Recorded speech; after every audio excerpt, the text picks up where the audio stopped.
सुप्रभात बच्चों। आज हम क्षितिज भाग 2 में संकलित कविता सूरदास के पद का चौथा एवं अंतिम अंतरे का अध्ययन करेंगे और इसके साथ ही कुछ प्रश्नों का अभ्यास भी दिया जाएगा आप लोगों को। तो इसके पहले आप लोग देख सकते हैं सूरदास के जीवन का संक्षिप्त परिचय और पहले अंतरे में किस तरह उद्धव को अनेक प्रकार के व्यंग्यात्मक टिप्पणियाँ गोपियाँ उन पर करती हैं, बुरा हिमपात और तेल की गागरी कहकर संबोधित करती हैं। और साथ ही दूसरे अंतरे में भी आप लोग देख सकते हैं कि अपने मन की वो बात बताती हैं कि श्री कृष्ण ने अपनी सारी मर्यादा तोड़ दी है, इस तरह ऐसा मतलब यहाँ पर योग संदेश का भेज करके। तो उद्धव पर व्यंग्यात्मक टिप्पणी करते हैं दूसरे में अंतरे में। तीसरे पद में भी देख सकते हैं कि वो अपना हरि को हारी की लकड़ी मान रही हैं। यहाँ पर वो एक तरीके से रूपक दे दिया है उन्होंने और योग संदेश को किस तरह का देगा, उनको ले जाकर सौंपो जिनका मन चक्री के समान चंचल है, हमारा मन तो एक जगह स्थिर है, तो ऐसे लोगों को दीजिए जिनका मन चंचल है। अब चौथे अंतरे की बात आती है, तो इसको आज हम लोग पढ़ेंगे, इसका अध्ययन करेंगे। तो सबसे पहले इस पद का ससुर वाचन किया जाएगा। हरि हैं राजनीति पढ़ी आए, समुझी बात कहत मधुकर के, समाचार सब पाए। एक अति चतुर हुते पहिले ही, अब गुरु ग्रंथ पढ़ाए। बड़ी बुद्धि जान जो उनकी, जोग संदेश पठाए। उद्धव भले लोग आगे के, परहित डोलत धाये। अब अपने मन फेर पाहिए, चलत जुहुते चुराए। तय क्यों अनीति करे आपुन, जे और अनीति छुड़ाए। राज धर्म तो यही सूर, जो प्रजा न जाहि सताए। इसमें कठिन जो शब्दार्थ हैं उनके देख लेते हैं। क्या है, मधुकर यहाँ जो है भौरा उद्धव के लिए प्रयुक्त हुआ है, अभी आएगा उसमें तो बताया जाएगा। हुते मतलब थे, पठाए मतलब भेजा, परहित मतलब दूसरों के कल्याण के लिए, डोलत धाय मतलब घूमते फिरते रहते थे, पाई मतलब पा लेंगी, अनित मतलब अन्याय। आइए इसके अर्थ को हम लोग देखते हैं। हरि हैं राजनीति पढ़ी आए, गोपियाँ श्री कृष्ण के द्वारा भेजे गए उनके जो सखा और मित्र हैं उद्धव के योग संदेश को सुन करके दुखी हो जाती हैं, उनके अन्याय और अत्याचार मानते हुए कहती हैं कि हरि हैं राजनीति पढ़ी है। लगता है श्री कृष्ण ने राजनीति पढ़ ली है, राजनीति सीख ली है, राजनीति की शिक्षा प्राप्त कर ली है, राजनीति पढ़ी है, राजनीतिक शिक्षा प्राप्त कर ली है। समुझी बात कहत मधुकर के, हे सखी, समुझी मतलब समझ में आ रही है बात, कहत मतलब कही हुई, मधुकर मतलब भौरे की बात, भौरे की कही हुई बात आपको समझ में आ रही है। कुछ समाचार सब पाए, समाचार कुछ प्राप्त हुआ, आपको समाचार मिल रहा है क्या, तुम्हें कुछ समाचार प्राप्त हुआ। यहाँ पर जो मधुकर है भौरा इससे कहा गया है उद्धव को। क्यों? क्योंकि उद्धव भी सांवले और काले थे, तो उन पर व्यंग्यात्मक टिप्पणी यहाँ पर गोपियाँ कह रही हैं उनको संबोधित करके, इनडायरेक्ट मतलब अप्रत्यक्ष रूप से कि हे समुझी बात कर मधुकर की, भौरे की, उद्धव की कही हुई बात आपको समझ में आई क्या, कुछ समाचार प्राप्त हुआ। और तो और एक अति चतुर होते पहले ही, अब गुरु ग्रंथ पढ़ाए। एक तो अति मतलब बहुत ही चतुर होते पहले ही श्री कृष्ण जी, एक तो पहले ही चतुर थे, अब गुरु ग्रंथ पढ़ा है। अब तो उन्होंने गुरु ग्रंथ भी पढ़ लिया है, इससे उनकी बुद्धि और बढ़ गई है, इससे वो और भी चालाक हो गए, और भी समझदार, राजनीति का ज्ञान प्राप्त कर लिए हैं। तो ऐसी दशा में बड़ी बुद्धि जान जो उनकी बढ़ी हुई बुद्धि का ही परिणाम है जो यह योग संदेश पठाए, जो उन्होंने यह योग का संदेश भिजवाया है।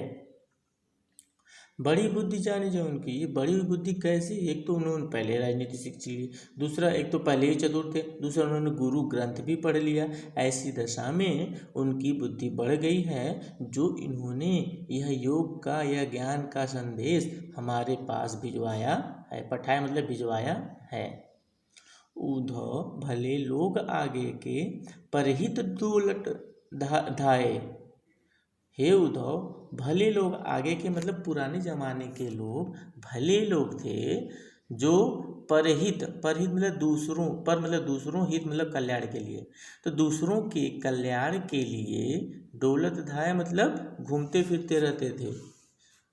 हे उद्धव, पुराने जमाने के लोग भले लोग थे, जो दूसरों के कल्याण के लिए घूमते फिरते रहते थे, लेकिन आज कि जो आप यह संदेश लाए हैं हमारे कष्ट को और बढ़ाने वाले हैं, अर्थात आप हमारे दुख को दूर करने के बजाय और उसे बढ़ा रहे हैं, तो यह तो ठीक नहीं है।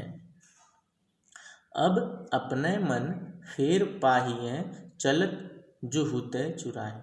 हम तो अपने मन को फिर मतलब फिर पाहिए मतलब पाना चाहती हैं, चलत जो होते चुराए चलते हुए, जिसे श्री कृष्ण ने चुरा लिया था। अर्थात भगवान श्री कृष्ण जब ब्रज से मथुरा गए थे, तभी वे हमारे मन को भी अपने साथ लेकर चले गए थे। तो उस मन को हम दोबारा पाना चाहते हैं, जिसे श्री कृष्ण ने चुरा लिया था।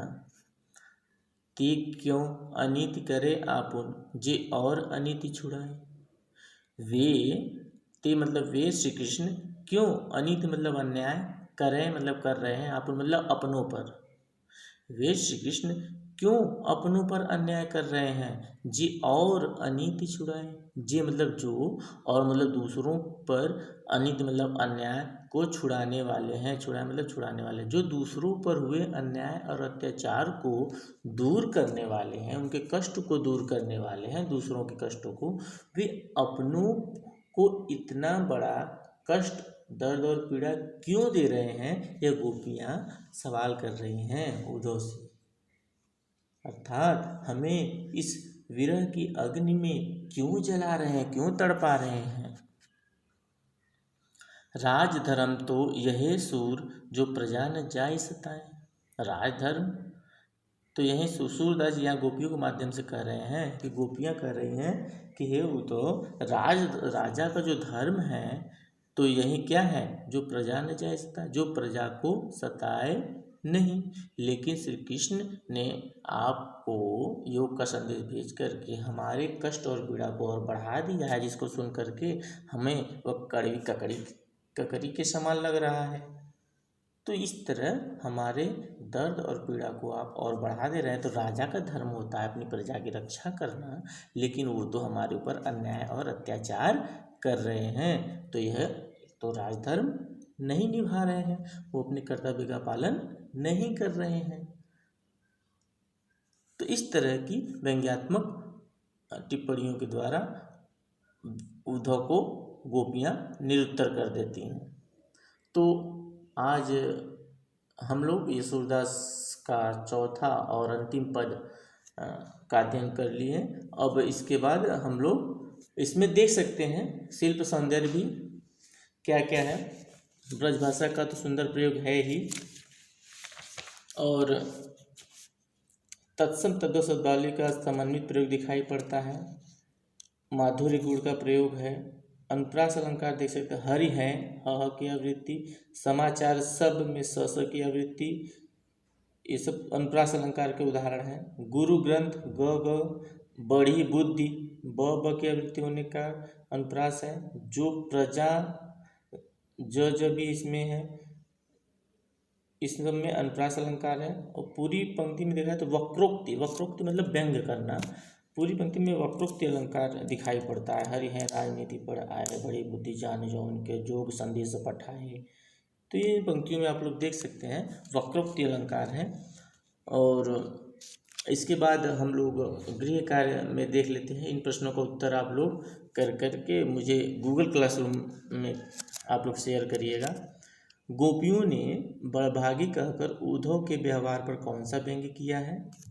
उद्धव के व्यवहार की तुलना किस किस से की गई है? अंतिम पंक्तियों में गोपियों ने स्वयं को अबला और भोरी क्यों कहा है? गोपियों का योग साधना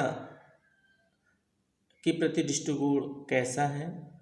राजा का क्या धर्म होता है? कृष्ण जी ने उद्धव को योग का संदेश लेकर गोपियों के पास क्यों भेजा? गोपियाँ उद्धव की बातों से क्यों निराश हो गई? तो ये प्रश्न आपके पास है और इसका अभ्यास आप लोग करेंगे और मुझे शेयर करेंगे। धन्यवाद एवं शुभ दिवस।